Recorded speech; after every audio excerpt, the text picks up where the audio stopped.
So what I wanted to do is show you a little bit of the behind the scenes of how I set up my shots that look a little bit like this. Don't wanna know if you've been lying. Don't wanna know what you've been hiding. And it's all done in this little room here. This is basically my studio. I make my music here, but I also record things. Now let me show you this. Here I've got a blind that comes down, right? So I bring this all the way down, and I've got a white one behind there as well, so I've got a couple of different backdrops.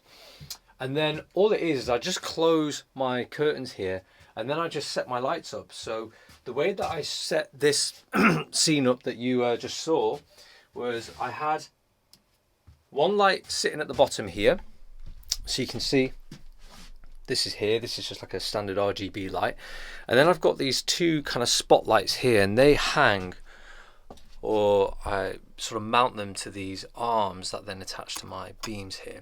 And when I turn them on like this one here has got like this kind of window stencil on it, and then it creates this look here.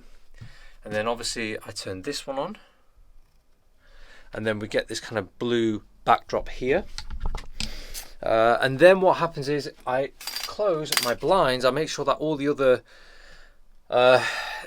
lights are off in the studio, and then I can just mount my camera sort of around here, and then I perform, and this is how I get the look. And what's really cool is because these have different stencils, different colors. I can create different scenes, different environments, all just from this tiny little studio here. And then this camera that I use has kind of got this wide angle lens on it, so I can get it quite close to me, but it still looks very roomy. So this is really close to my face, but it doesn't look super close because of the wide angle lens, and that's because this is only a small space.